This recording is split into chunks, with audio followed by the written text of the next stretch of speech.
Donald Trump's return to the United Nations got off to a bumpy start.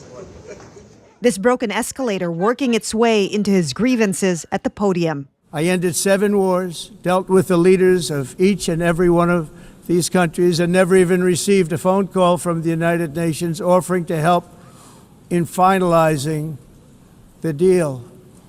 All I got from the United Nations was an escalator that on the way up stopped right in the middle. For nearly an hour, Trump bounced between lecturing world leaders Your countries are going to hell. and offering to help fix their problems, urging them to enforce strict borders and abandon green policies. If you don't get away from this green scam, your country is going to fail. And he admonished countries like Canada that recognize the Palestinian state. The rewards would be too great for Hamas terrorists for their atrocities. But some of his sharpest criticisms were for the UN itself. Not only is the UN not solving the problems it should, too often, it's actually creating new problems for us to solve. Trump's speech vastly different from the Secretary General's, who opened the UN's 80th session defending its purpose. The United Nations has never been more essential.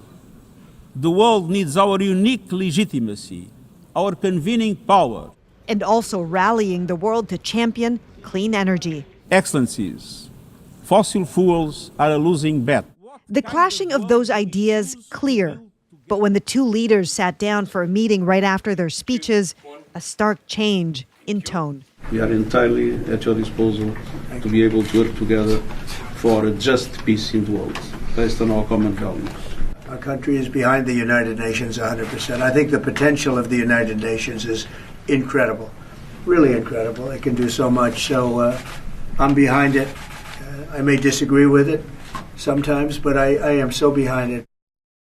So, Chris, you were among a select group, very small group of UN reporters who were in the room when Trump and Guterres sat down. What was that like?